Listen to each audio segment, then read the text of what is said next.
Hello everybody, my name is Brady and we're back with another React video, and today we're going to be checking out more extra history. It's been a little while. I did Justinian and Theodora and then I took a pretty big break. I already have the next handful of series though determined. I did a poll on the community tab, which I am noticing is 5 months old at this point. That's how long it's been taking me to get around to this stuff. That's kind of crazy. But we did the first one on there, that is Justinian and Theodora, so I'm going to be going down the line and keep doing them until we get to the least popular one. Oh no, we have a tie. I guess I'll figure that one out when we come to it.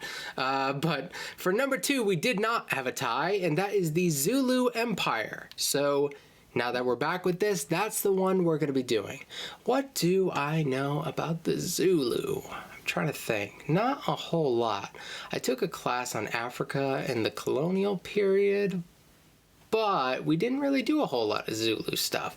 It was a pretty in-depth class, but that's just not the region. We didn't do as much in South Africa, which I'm kind of surprised about. I know that Zulu is a language.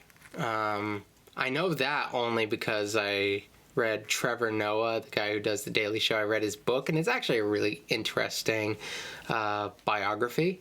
Even if you don't like his stuff on the show, I think it's a very interesting read. But yeah, he speaks several languages, and one of them is Zulu.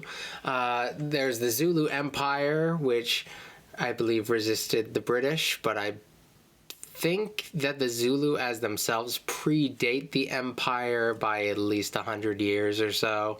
But it's surprisingly later than I always thought it was. The way they're portrayed in popular media, I always thought they were a much older entity. So this should be really interesting. I think there's a lot of room for me to learn here. So I'm excited, and let's get it started.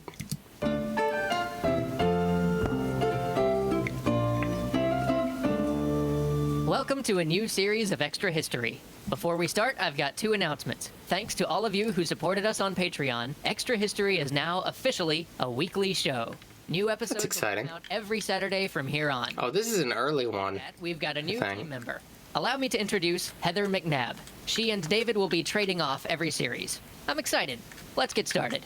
For the next few weeks, we'll be... I was originally going to do the extra history stuff in order so I could see how their content developed and changed over time, but we've kind of abandoned that in favor of doing the polling stuff, because who knows if I'm ever going to get around to all of their stuff. They seem to produce it faster than I get around to doing it.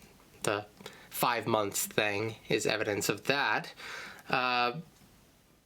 But yeah, we ended up abandoning that. But now it seems like we're going back to a slightly earlier series, so that's cool. Be covering the Zulu Empire, its rise, its fall, and its famous fight against the British.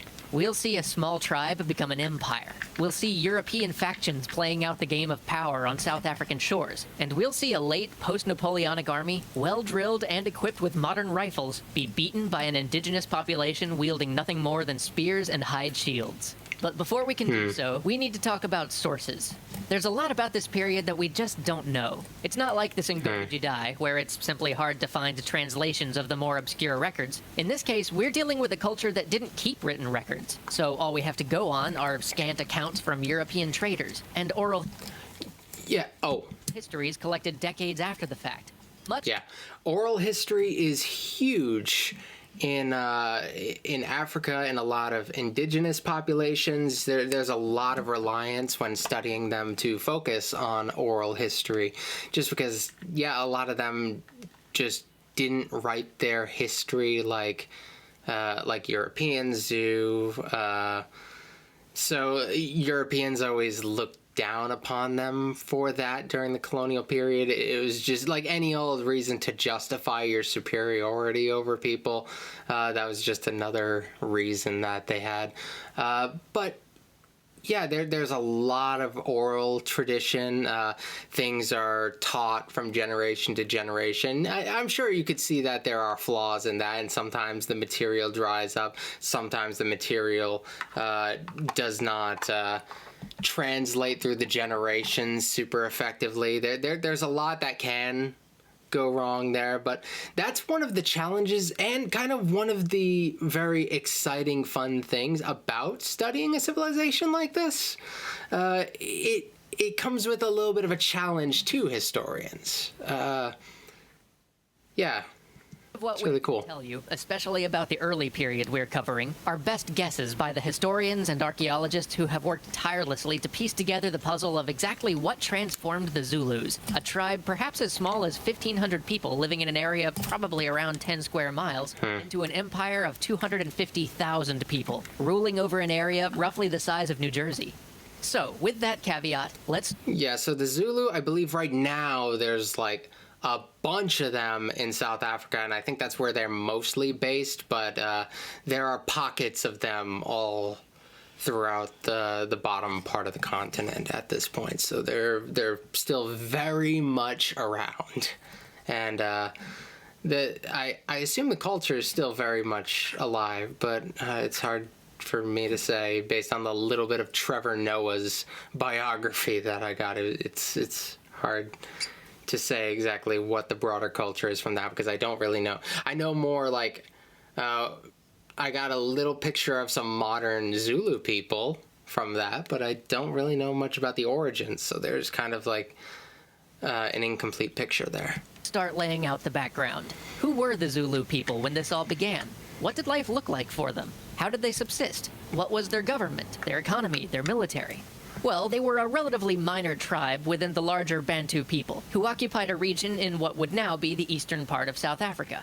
They had a largely pastoral economy, with wealth being measured in cattle, and the population mostly subsisting on maize and milk. They operated under a kingship, but they had very little in the way of what we would consider centralized governance. And war? Well, when our story begins, somewhere in the end of the 18th century, warfare in this region was more of a ritual affair than a destructive endeavor. Warriors would meet at a predetermined location and fling spears and insults at one another, but would rarely move in for close quarters fighting. This left the casualties very light, and it was almost unheard of for the winning side to follow up a victory by chasing down their opponents or sacking or conquering their land. Instead, battles would result in the transfer of a small amount of territory, or some cattle. But Shaka, who will be... That's different from a lot of, like, I don't know if northern is right, I guess more Central African countries that I have seen some stuff about. Like, I believe that this must be, like, some 1700s-ish. I don't know if a time popped up on screen or not. I might have missed it.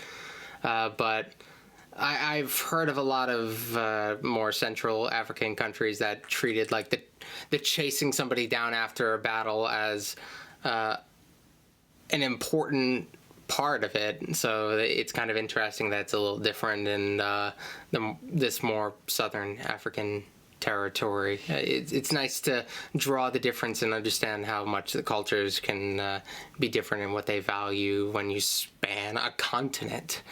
So often Africa ends up getting put into this like weird overgeneralized box, at least in my experience. I've had a few opportunities to study African history, but not nearly as much as pretty much any other continent. The central figure in the early part of our story changed all this. He changed the weapons, the tactics, and perhaps most importantly, the philosophy of war in the region. He brought in close-quarters combat, replacing the traditional long throwing spear with a shorter thrusting spear that was devastating when used in a melee. He developed a system of envelopment tactics known as the bullhorn formation, which I'll explain in more detail later. And he changed war from a means of settling minor disputes to an activity of slaughter and conquest. So who was Shaka? Shaka was the eldest son of the leader of the Zulu people, but he was considered illegitimate, and so wasn't named the heir to the Zulu kingdom. In fact, his name, Shaka, means intestinal beetle, which was sort of a cover story for his mother's untimely pregnancy. It's kind of hilarious. How strange. To realize that we in the West often call him Shaka Zulu, and since the word Zulu actually means heaven in the Zulu language, we're basically calling him intestinal beetle heaven. So, enjoy that. Anyway, pretty sick name. 7 because of his illegitimacy. And we're already learning a little bit about their culture and their values, and like how, like in a lot of European nations, the illegitimate child is, well, I guess treated as lesser. Like some cultures, they could like slip by and just have a decent life, a decent amount of recognition from the family or whatever. But generally, it's interesting to see how. I don't know what their philosophy on like monogamy is at the times, but one could assume that there's a degree of monogamy if we're talking about the legitimacy of children. Shaka was sent to live with his mother among the Ilangani, a neighboring tribe. From there, he moved on to the Matetwa, the most powerful tribe in the region, where he served as a warrior first for a man named Job, and then for Job's successor, Job, a man named Dingiswayo. Dingiswayo took notice of Shaka's unusual prowess as a close combat fighter, and when he discovered that Shaka was actually of royal blood, put him in charge of an ibuto, which you can basically think of as a regiment.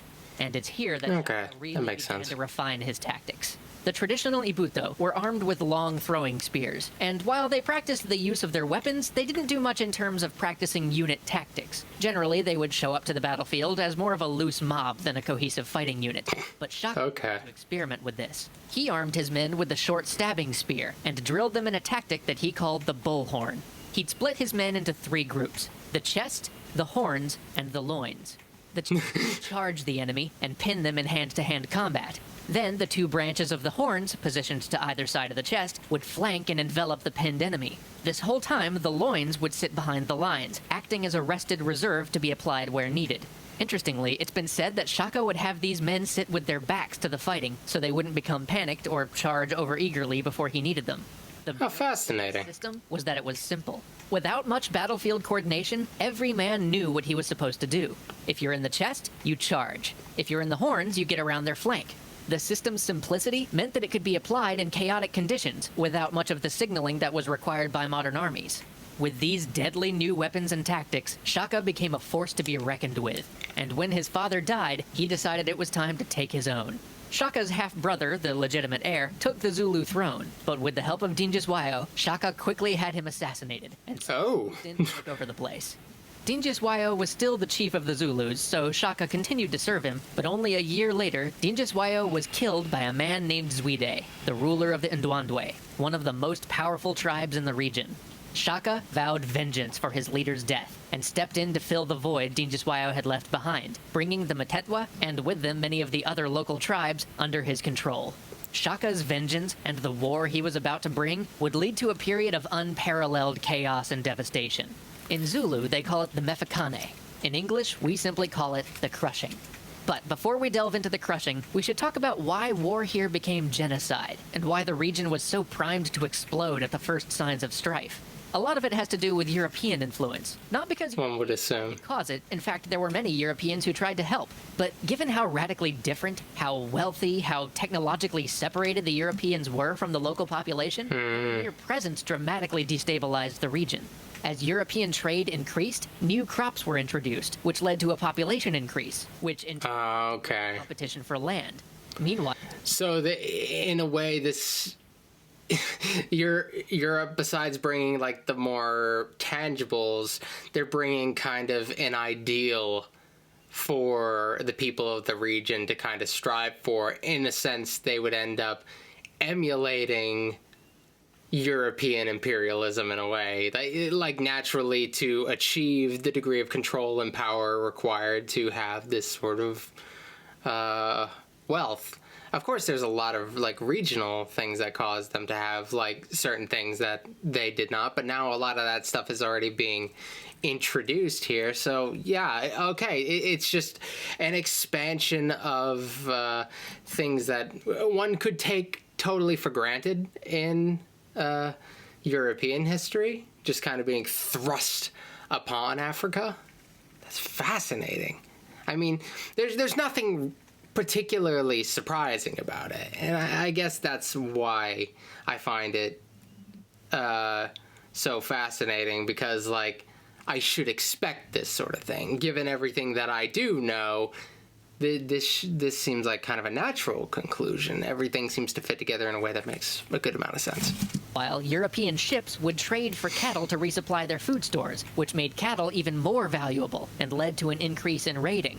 At the same time, European traders also came looking for ivory, and to get ivory, you have to get elephants, which requires a large degree of coordination from a group of people, which some have said led to the more coordinated and far more deadly tactics that Shaka was able to implement.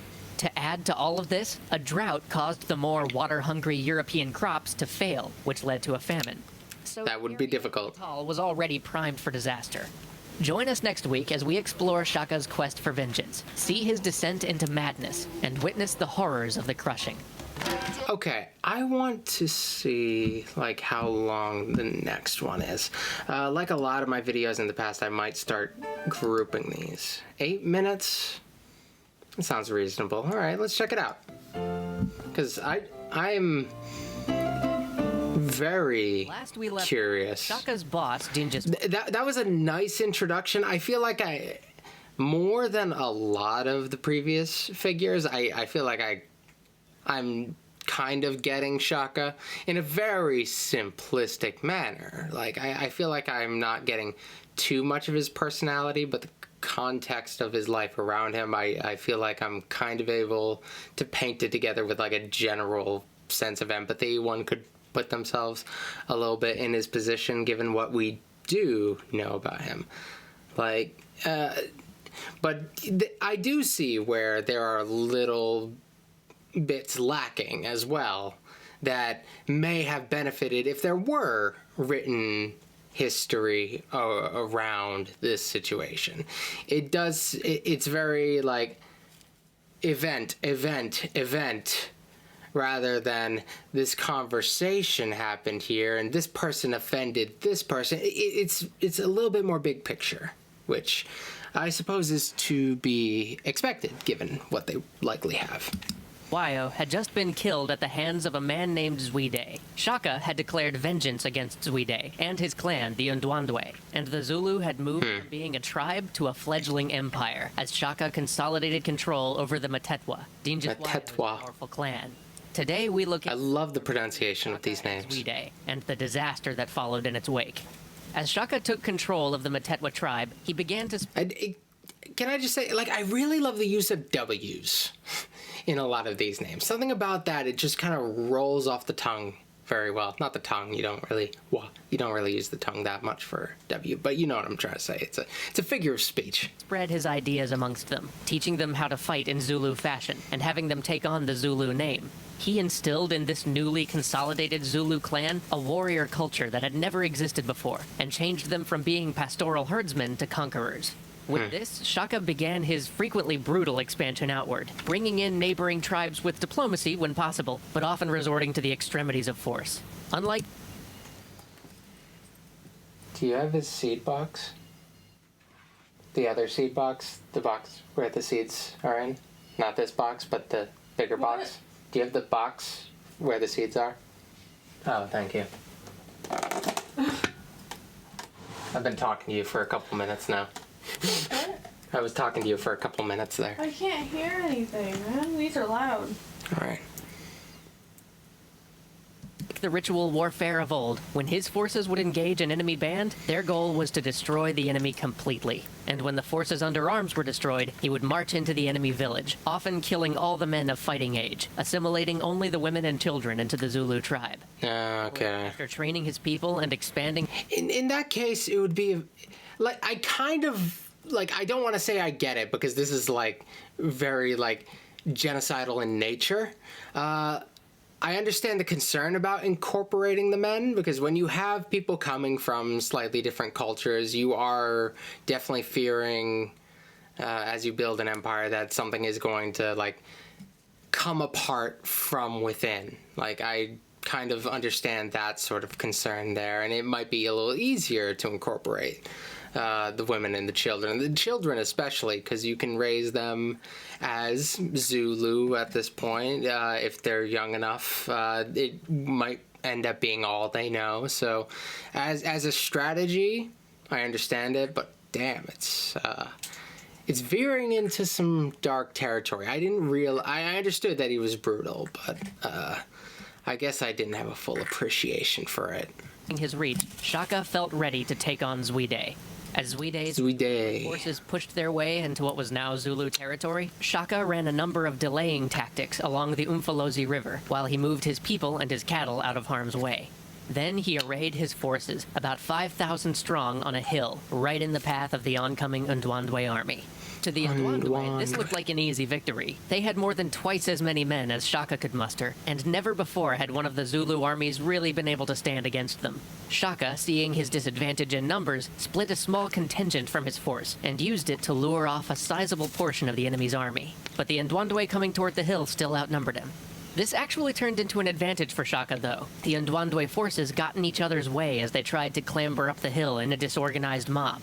This, combined with the uphill ascent, made the long throwing spears the Ndwandwe carried useless. The Zulu countercharged, rushing downhill and crashing into the enemy.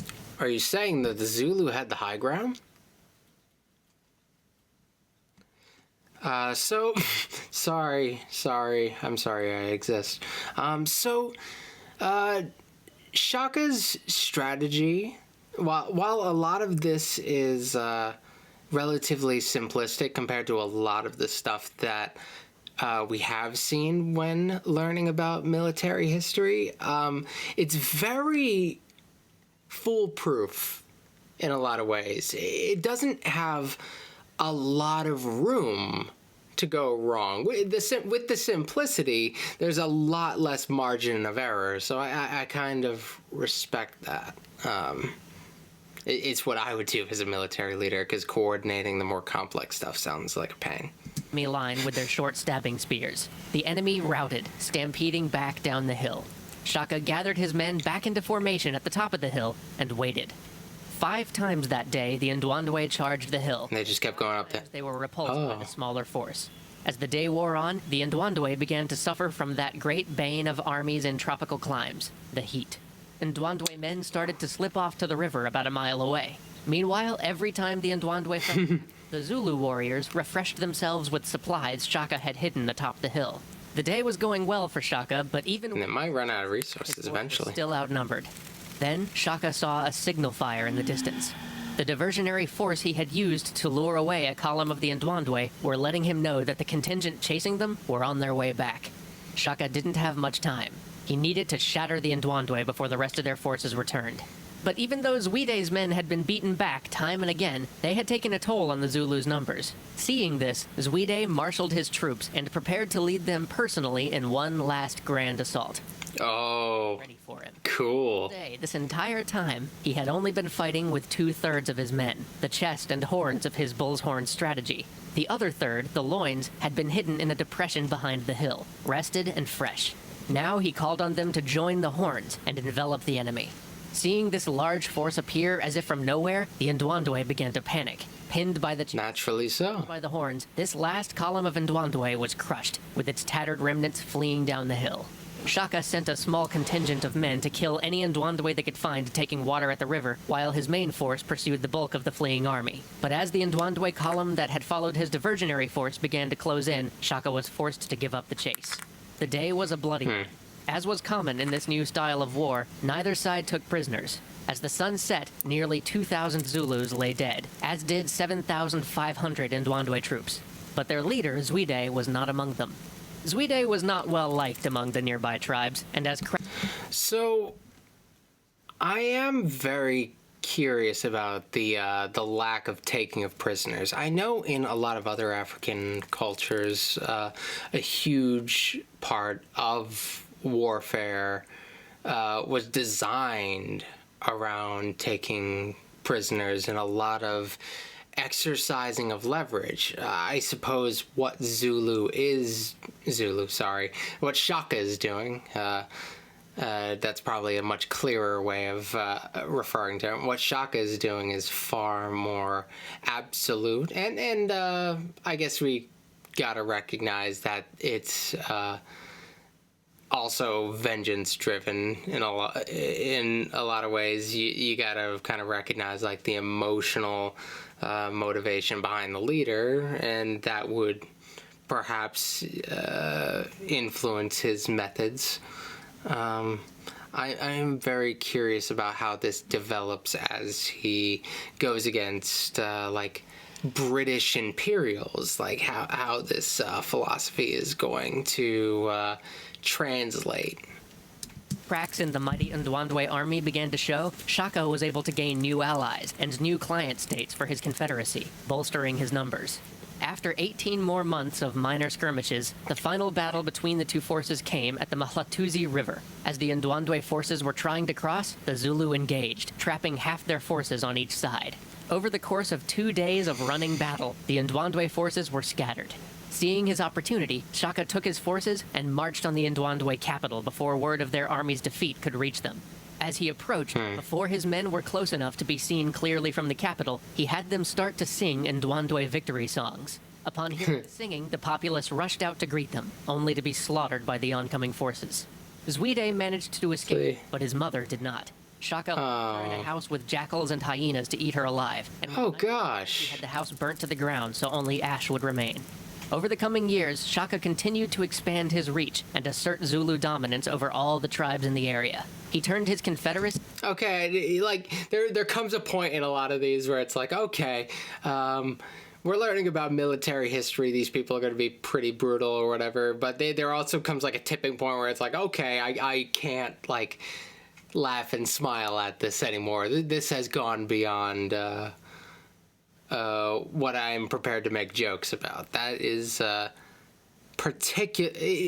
I guess it really does encapsulate the personal nature of the conflict, though. That is something where, like, one could look at somebody doing this level of expansion and be like, he just needed a reason, but, like, nobody behaves like this specifically.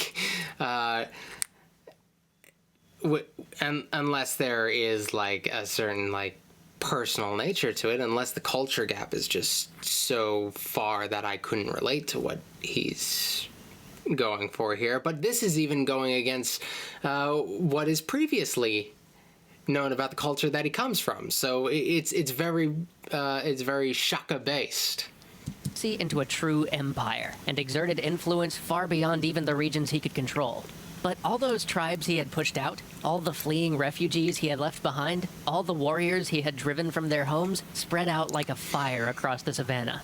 All those men who had seen the Zulu fight adopted the Zulu way of war, and as they fled the now mighty Zulu, they inflicted the same brutality on those around them. This was the Mekane, the crushing. These tribes that fled the Zulu either died out or formed kingdoms of their own with the same bloody tactics they had learned from the Zulu, and at an incredible price. Over the next 15 years, well over 1 million people would die as these refugees from the Zulu cut their way across the southern half of Africa. But by 1827, not all was right in the Zulu kingdom. Shaka's mother, the parent who had raised him, died, and he went mad with grief. Sources report him ordering that no grain be planted for a year, that any woman who got pregnant was to be executed along with her husband, that milk was not to be gathered from their cattle. It said that he had 7,000 people killed for not grieving enough, that he had cows slaughtered so that their calves would know what it was like to lose a mother. It goes without saying that shortly after this, he was assassinated by his brothers. Okay, good. Him for some time anyway. But as so often happens with these things, his two brothers shortly became one brother, as there's just not enough room for two on the throne. And so, with two brothers bumped off in short succession, a man named Dingane became the leader of the Zulu Empire. After either...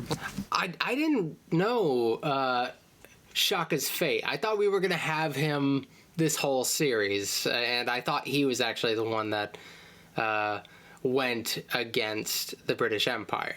So that's actually like a total subversion of any expectations that I had going into this.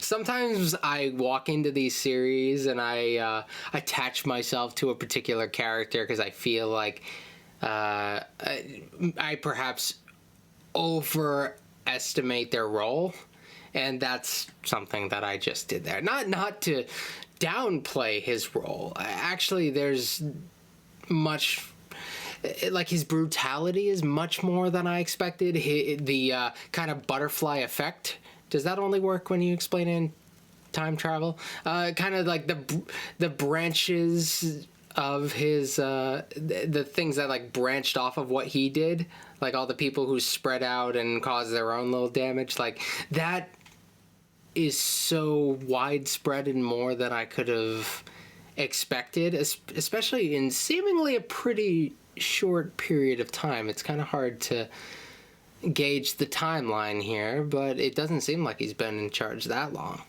Bribing or killing anybody still loyal to Shaka, Dingane faced a new threat. Dutch settlers, pushed east by the British colonial efforts in South Africa, began to enter Zulu land.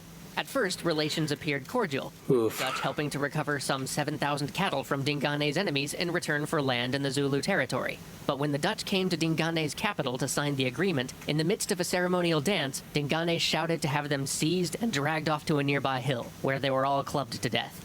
Dingane then sent troops off to massacre the now undefended Dutch wagon train. As is so often the case, none of this ends well for anybody. The Dutch sent out another wagon train, but this one full of nothing but fighters.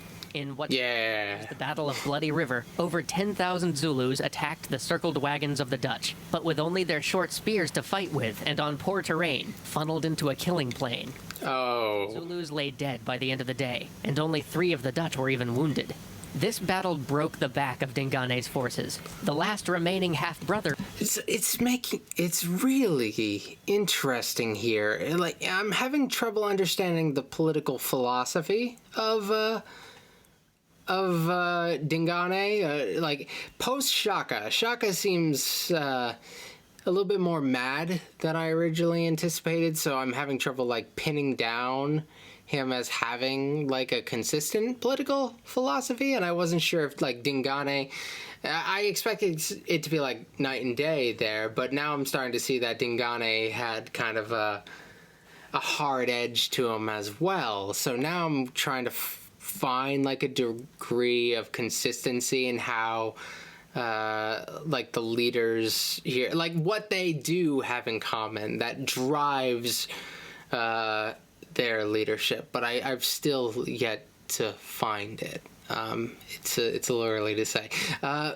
It's easier to tell when there is writing, and they'll often tell you what they think. But since we lack that, I might have to look a little deeper when this series has come to an end. We'll see, though. We got 2 more episodes after this. His followers, after seeing how Dingane treated the rest of his relatives, now came storming back, and the Dutch immediately became his allies. In the end, he crushed Dingane, and he himself took over the leadership of the Zulu. He established a wary peace with the Dutch settlers, granting them land in return for their aid, and began his reign in relative tranquility. Next week, we'll find out just how that peace turned out, and follow the lengthy reign of the new Zulu king, Mpande. Okay. Yeah, that episode was a lot. The first one, like, the ground it was setting had me prepared for the story of Shaka Zulu, but it turns out, like, he's merely, like, the famous name behind a much bigger thing, so that's kind of fascinating. So we only have 2 more episodes of this, which is fun, because we only just got started. So yeah, I might try to do 2 episodes in the next video that I do on this subject. We'll see. So I hope you guys enjoyed this. I have plenty of other extra history series I'm going to be checking out once I do wrap this up. So I'll be running down the poll. Let me give you a little update on this, and so you don't have to go back and look for the poll if you were curious. So it's Justinian and Theodora won with 33%, and we already did that one. Now we have the Zulu Empire, which I think we'll be able to do relatively quickly. Then we have early Christian schisms, which that seems interesting. I think that would be a lot of fun. But then, tied for 5th place, we have the Broad Street Pump and Simon Bolivar, both in 4th place. So we'll have to come up with a tiebreaker for that one. Maybe I'll do another poll to figure out which one you guys want more. But it'll take a little bit before we get to that one. So first Zulu, and we'll build it from there. But I might have to look further into the Zulu, because I think I want more on Shaka at this point. I feel like I didn't get as much of him as there may be. Or maybe I did get everything. Maybe there really isn't what I'm looking for. Maybe the information just isn't there. It's hard to say. But I'm sure is well studied. If there is something there, I'm sure it's out there somewhere, but we'll see if it exists or not. All right. So thank you guys for watching. That was fun. We'll be doing more extra history in the near future. Now that I'm done with Hamilton, I'd like to throw it back on the schedule. All right. I don't have one of those. All right. So thank you guys for watching, and I will see you in the very near future. Let me know which extra history series you might want to see when I'm done with the ones that I already have on the list. And that's about it. Thank you, and I will see you next time. All right.